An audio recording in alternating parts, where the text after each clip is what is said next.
In today's segment, we'll begin with an expert's view on the gold's increasing demand. The recent news indicates a notable shift in gold demand dynamics.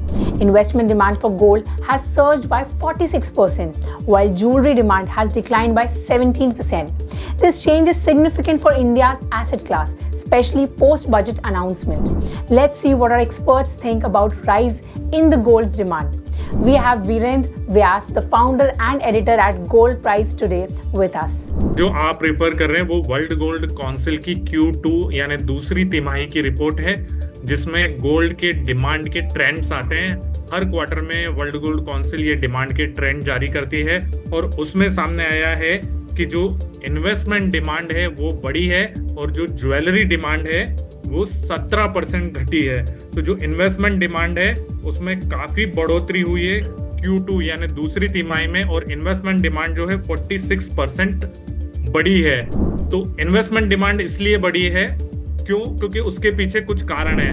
देखिए, जब भी भाव बढ़ता है तो सभी लोगों के मन में एक विचार आता है कि ये बढ़ते हुए भाव में नॉर्मली आप देखोगे शेयर प्राइसेस भी जब बढ़ने लगते हैं तो ज्यादा से ज्यादा लोग मार्केट में आते हैं। तो कहीं ना कहीं ये जो प्राइस बढ़ रहे थे पिछले 3 महीने में अगर आप देखोगे तो काफी प्राइस में इंक्रीज आ गया है सोने के भाव में, सोने और चांदी दोनों के भाव में। और जो इंक्रीज होने की वजह से बहुत सारे नए लोग इसमें जुड़े हैं। और ज्वेलरी कहीं ना कहीं क्या है कि उसको आप पहनते हो, पर इन्वेस्टमेंट के लिए आपको ज्यादा दिमाग लगाने की जरूरत नहीं है। आप ऑनलाइन भी खरीदारी कर सकते हो। साथ ही आपके बहुत सारे जो आप कह सकते हैं बहुत सारे विकल्प होते हैं आपके साथ आपके पास इन्वेस्ट करने के लिए, तो उनका उपयोग आप कर सकते हैं।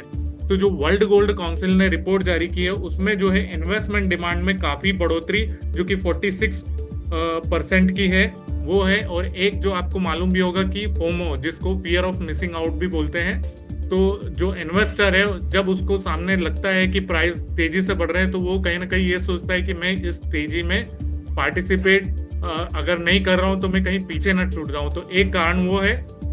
और दूसरा कारण है कि जो इन्वेस्टमेंट की जैसे आप देखते हैं लोग शेयरों में इन्वेस्ट करते हैं, पर इस साल जो सोने ने रिटर्न दिया है वो काफी बेहतर रिटर्न दिया है। इंटरनेशनल मार्केट की प्राइसिंग के हिसाब से देखो तो करीब 20%, और भारतीय बाजार में अगर आप देखोगे तो ईयर टू डेट का रिटर्न देखोगे तो 10 से 11% का रिटर्न है। तो ये रिटर्न भी एक कहीं ना कहीं अट्रैक्टिव रहा है।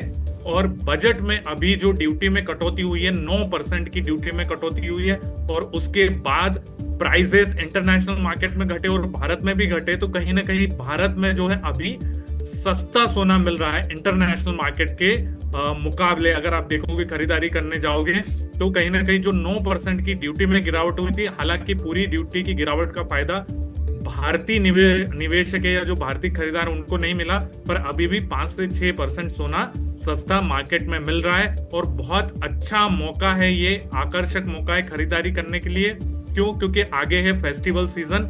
दूसरा, आगे 3-4 बड़े फैक्टर जो है बहुत महत्वपूर्ण है।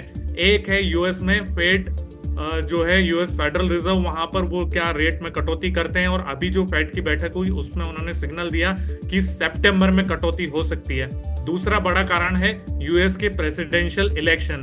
जब से जो बिडेन हटे हैं तब से कहीं ना कहीं ट्रंप का पलड़ा भारी दिख रहा है। तो यूएस प्रेसिडेंट इलेक्शन ये भी एक फैक्टर है जो रोल प्ले करेगा भावों में।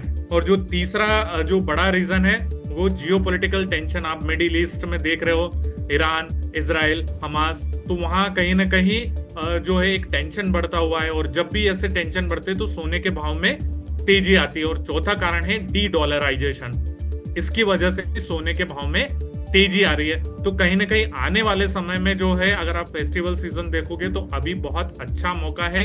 आने वाले सीजन में, आने वाले समय में बहुत सारे फैक्टर जो है सोने के भाव को कहीं ना कहीं ऊपर ले जाएंगे। Thank you for sharing your insights.